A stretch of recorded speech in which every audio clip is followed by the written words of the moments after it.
Bienvenidas y bienvenidos a su programa Voces Adultos Mayores. El tema de hoy, la depresión en el adulto mayor. Comenzamos.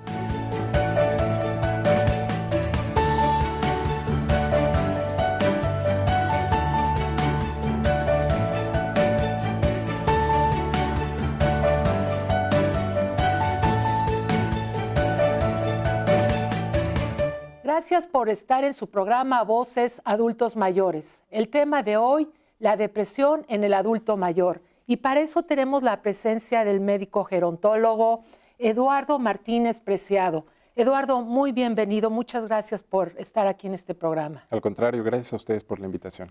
Gracias, Eduardo. ¿Puedes explicarle a nuestras audiencias en qué consiste la labor de un médico gerontólogo? Claro.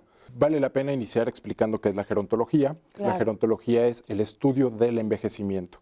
Es un término bastante amplio. Por ejemplo, no debemos de confundir con geriatría. Geriatría es una parte de la gerontología, pero es la parte médica muy especializada de la atención al adulto mayor.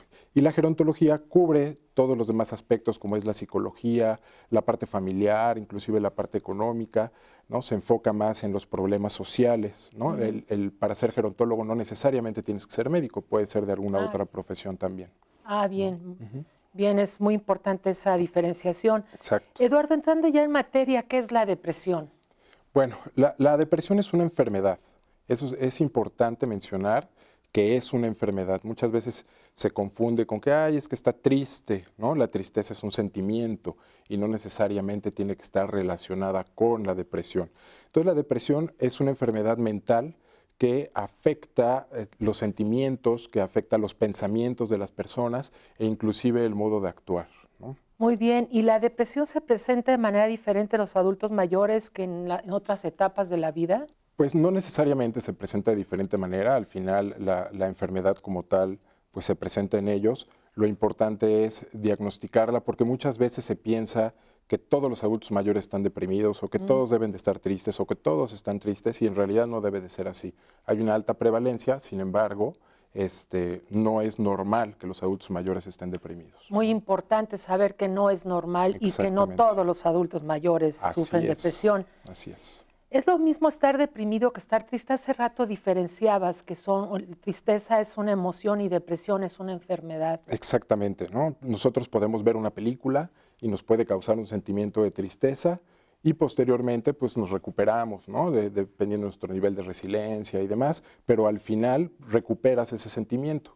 Cuando ese sentimiento de tristeza se combina con otros, como ira, como sensaciones de pérdida, como fatiga, cansancio, y además perdura durante cierto tiempo, cuando menos durante 2 semanas, podemos hablar de que está presente la enfermedad, que es depresión. Pero esa es la diferencia entre un sentimiento y una enfermedad, Claro, ¿no? si está relacionada con la pronta recuperación de si pasaste una tristeza, a recuperarte pronto de esa tristeza. Sí, ¿se podría decir? Por ejemplo, hablando de un duelo, alguien que tiene una pérdida, no sé, alguien cercano, un familiar, pues bueno, el duelo conlleva ciertos pasos y es todo un proceso para recuperar, pero al final la persona normalmente o una persona sana mentalmente sale adelante después de cierto tiempo. Cuando esta situación se complica y la persona no sale adelante y al contrario más bien se aísla, tiene pensamientos negativos, su manera de actuar es diferente, entonces pues hablamos de que está presente la depresión. La depresión, claro. ¿Existen diferentes tipos de depresión? Sí, hay diferentes tipos de depresión, hay depresión mayor, hay depresión menor, depende un poquito de la clasificación de acuerdo a la CIE-10 o de acuerdo al DSM-4, pero bueno, lo importante siempre es que si se tiene la duda o se piensa que alguien está deprimido, pues tiene que recibir atención médica para poder identificarlo y poder distinguir, ¿no? La distimia también, por ejemplo, es una depresión que perdura constantemente, una depresión crónica durante mucho tiempo, ¿no? Sí. Entonces, bueno, sí se debe de clasificar para ver cuál debe de ser el tratamiento, pero generalmente los adultos mayores caemos en una situación como esta, ¿no? Una distimia, que es una depresión crónica generalizada, en algunos severa, en algunos no, pero generalmente esa es la situación con ellos. Oye, ¿qué son las siglas que mencionaste? No entendí. Bueno, el CIE-10 es la clasificación que se les da a las enfermedades, la clasificación, digamos que universal que hay, y el DSM-4 es una clasificación de las enfermedades mentales que está elaborado o publicado por el Colegio Americano de Psiquiatras, de Psiquiatría. Ya. ¿Y qué sería lo importante en estas estas clasificaciones que mencionas que debemos de entender la población? Bueno, en general la población no es necesario que Que lo entienda, nada de todo esto, exacto, ¿no? Esto lo claro. deben de saber los profesionales de la salud y lo que tiene que saber la población es identificar pequeños factores de riesgo, ¿no? Comentábamos, no es normal la depresión. Entonces, si vemos que nuestro abuelito, si vemos que nuestra abuelita está triste, pasa periodos así, por ejemplo, ha dejado de comer, tuvo alguna pérdida reciente, es muy común que en ellos la depresión aumente o se presente cuando inicia una pérdida en la capacidad funcional, ¿no? Es muy difícil para una persona, digo, no lo he vivido yo obviamente, pero es muy difícil para una persona poder aceptar que hay un declive en la capacidad funcional para realizar las actividades de la vida diaria, como puede ser vestirse, comer, ir al baño, ya no digamos las instrumentadas, que sería pues, manejar Por ejemplo. dinero, manejar o el transporte público, salir a la calle, hacer compras, ¿no? Claro, muy importante detectar esto. Eduardo, vamos a tener que hacer un corte, ¿no? ¿Me permites? Claro, adelante. No nos cambie, regresamos en breve. ¿Sabías que la depresión es una enfermedad mental que afecta a más de 35 millones de personas en el mundo, siendo los adultos mayores el grupo más vulnerable?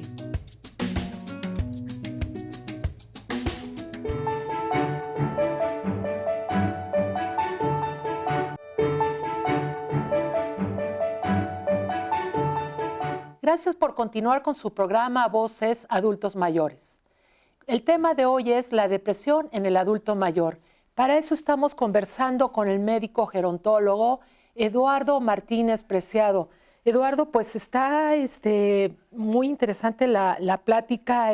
Yo tenía idea de conocer más o menos del tema, pero ahorita en el corte estuvimos profundizando en detalles que ojalá puedan salir en esta conversación. ¿Cuáles son los principales motivos para que un adulto mayor se deprima? Creo que ya los mencionabas en el primer bloque, pero creo que sería bueno puntualizarlos. Claro, los adultos mayores es muy marcada la pérdida de la capacidad funcional.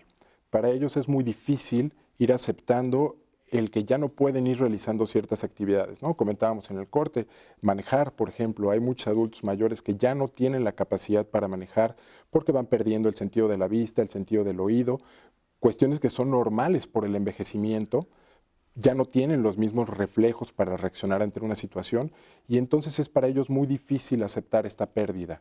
Generalmente en el envejecimiento, pues si lo vemos objetivamente, pues son pérdidas, la mayoría son pérdidas.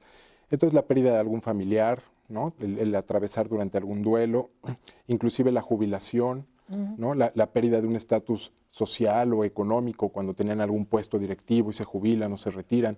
Todas esas situaciones repercuten sobre de ellos. Es muy importante, por ejemplo, hablando de la jubilación, tener un plan posterior a la jubilación. ¿Qué vamos a hacer después de que nos jubilemos? Porque si no, empieza un declive, un deterioro bastante marcado en todos los sentidos.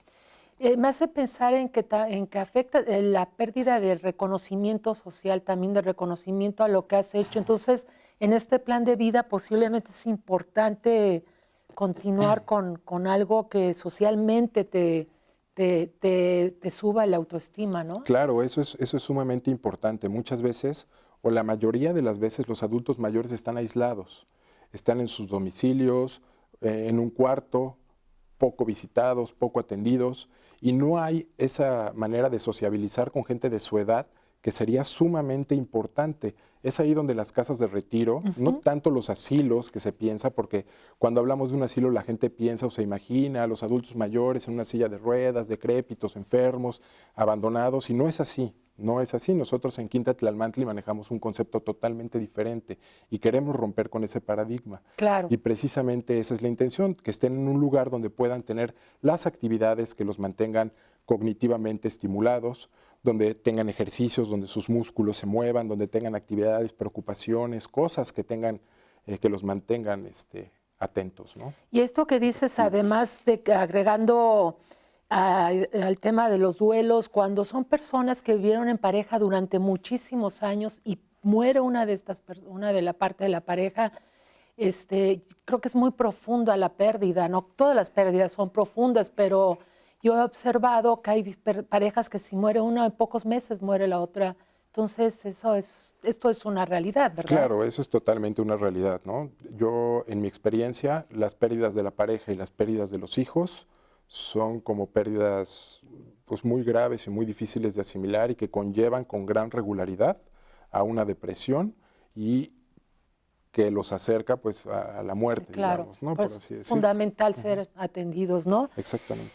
¿Y cómo podemos, ya has mencionado esto, cómo podemos detectar que un adulto mayor está deprimido? Has dicho en tus respuestas algunos datos, ¿podrías sintetizarlo? Claro, si los vemos aislados, si los vemos tristes, si los vemos que lloran, si además identificamos que hay esos factores como la pérdida de un ser querido o la pérdida de algún estatus social o algo, pues es ahí donde tenemos que poner muchísima atención, ¿no? Inclusive, pues algunos otros datos clínicos, dejan de comer generalmente, ¿no? La anorexia se empieza a presentar en ellos, bajan de peso, ¿no? Empiezan a perder capacidad funcional. Podemos decir que la fragilidad aumenta, ¿no? La fragilidad es un término que ocupamos mucho en los adultos mayores como para hablar del deterioro que van ellos sufriendo, ¿no? Más frágil, menos frágil. Claro. Y cuando un adulto mayor llega a la tercera edad, ¿es normal que esté deprimido? No, hace rato lo mencionabas. Sí, no, que definitivamente no es normal. no es normal, no, queda claro que no es normal y que no es también ni tan común. Debe haber un porcentaje alto de personas de tercera edad que no. Yo veo gente mucho más feliz de tercera edad que jóvenes. Sí, bueno, son muchos más los que están felices, pero en realidad sí es un porcentaje alto. Estamos hablando de que más o menos a nivel mundial un 12% de la población de adultos mayores sufre de una enfermedad mental o de un deterioro cognitivo importante, que puede ser una demencia o puede ser una depresión o alguna otra enfermedad, pero el 6% de estos está enfocado en la depresión, 6% de ellos. ¿Y por qué en nuestras sociedades han normalizado esta idea de la depresión en el adulto mayor? ¿Por qué la ven como si fuera adulto mayor igual a depresión? Pues es una situación bastante triste, porque además en México sucede algo, no tenemos la cultura del envejecimiento. Si nosotros vemos otros países como España, en Europa, ellos tienen en materia del envejecimiento cosas muy avanzadas. Sí. Y nosotros apenas estamos comenzando, a pesar de que en México está habiendo una transición demográfica bastante acelerada, incluso más acelerada de lo que se pensaba.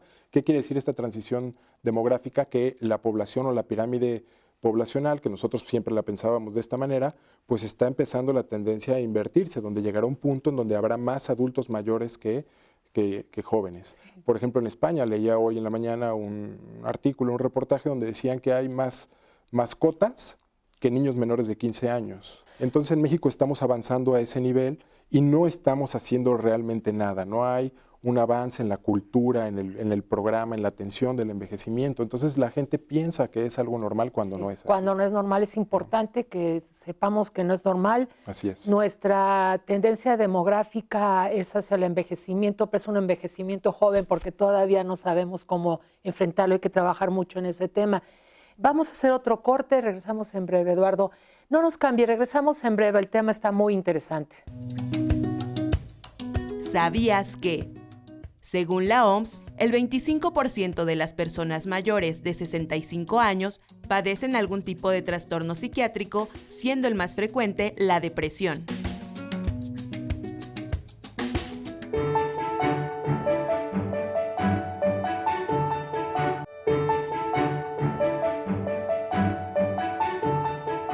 Gracias por continuar en su programa Voz es Adultos Mayores. El tema de hoy es la depresión en el adulto mayor y estamos conversando con Eduardo Martínez Preciado, médico gerontólogo, y estamos hablando sobre la depresión y algo importante es no ponernos tristes ni caer en la depresión y tratar de hablar también ya en este último bloque cómo podemos trabajar en favor de las personas que están sufriendo esta enfermedad.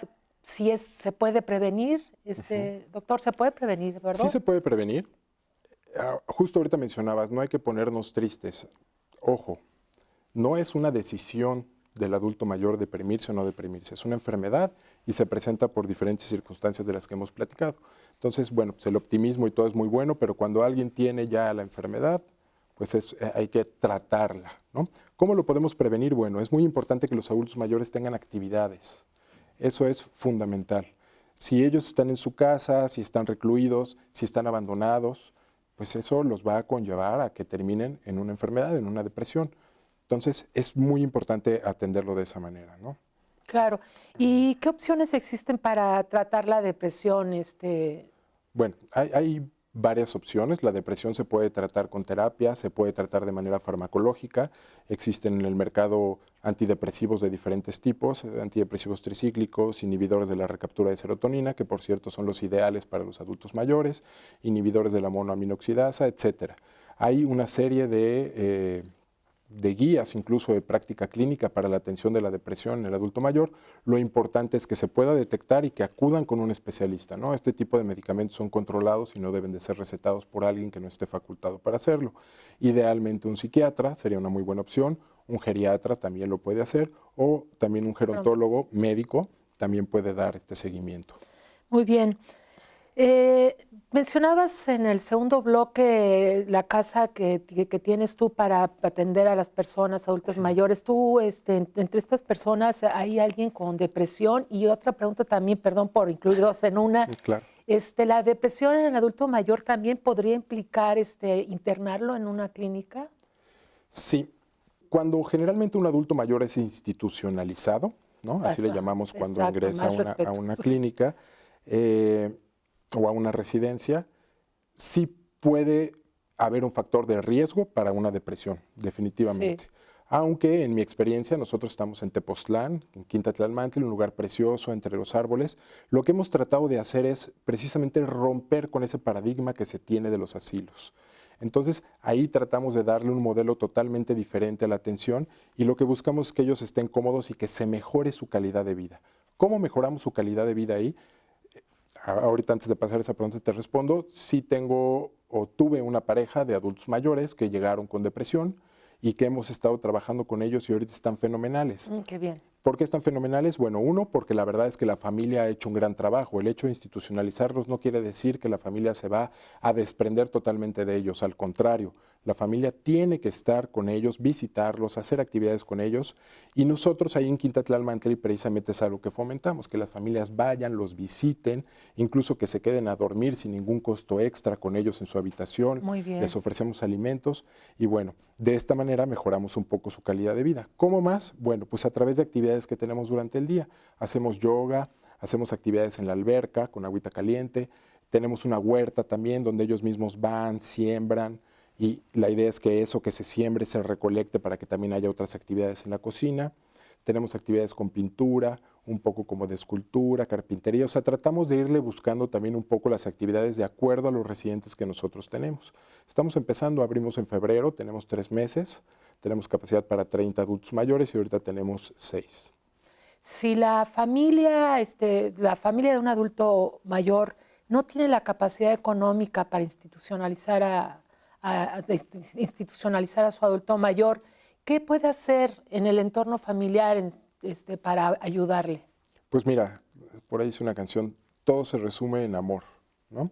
O sea, lo más importante es darle amor y también es una oportunidad para poder resolver situaciones del pasado que pudieran estar arrastrando problemas familiares, ¿no? Que pudieran conllevar a la depresión. Si la familia está cerca, si la familia los cuida, si la familia los apapacha, si la familia les da amor, eso es lo más importante de todo. Realmente no necesitan tampoco estar en un lugar top si tienen el apoyo y el cariño de la familia. Lo que pasa es que también es cierto, el cuidar a un adulto mayor, sobre todo a uno que es dependiente, se vuelve una situación muy complicada, tan complicada que incluso el familiar se puede enfermar. Claro. ¿No? Hay cuidadores primarios o cuidadores secundarios, y secundarios son los que nosotros contratamos para que cuiden al adulto mayor, pero con ellos tenemos que tener un cuidado y un manejo del estrés para que no caigan también en una enfermedad. Y los familiares generalmente al cargar con toda esta situación se enferman, entonces tampoco es tan sencillo, ¿no? Lo ideal es que tuvieran su espacio, su lugar, su casa, su pareja, amor, pero bueno, pues estamos hablando también de un ideal complicado de reunir. Entonces es fundamental para las familiares o amigos de personas adultas mayores que también se capaciten, digamos, en el tema, ¿no? Claro. en saber cómo poder ayudarles, cómo acompañarles, cómo no morirse en el intento, como hay una frase por ahí, ¿no? Porque sí es desgastante. Sí. Yo conozco gente, sobre todo mujeres, que han acompañado a su madre o a su padre durante 11, 15 años en una enfermedad y combinándolo con efectos de la vejez, ¿no? Entonces yo he visto el desgaste físico y emocional. En gran medida, eso es lo que hacemos los gerontólogos. Ahí es donde entramos nosotros a la familia y tratamos de apoyar y de ayudar para precisamente construir toda una situación mucho más sana. Claro. Pues qué lástima que se nos acabó el tiempo, quedaron unas preguntas aquí en escritas, pero aprovechemos este tiempo para que des los datos de esta casa que mencionas, de tu casa ahí en Tepoztlán, y los datos que puedas dar también en redes sociales, por favor, Eduardo. Muchísimas gracias. Sí, estamos en Facebook como Quinta Tlalmantli. La dirección electrónica es quintatlalmantli.com. Les voy a dar mi teléfono celular particular. Es 777-135-6563 y con todo gusto estaré para atenderlos. Gracias, Eduardo, por haber estado en este programa. Al contrario, gracias por la invitación. Gracias, audiencia, por habernos acompañado en este programa Voces Adultos Mayores. Les esperamos para la próxima ocasión. Muchas gracias.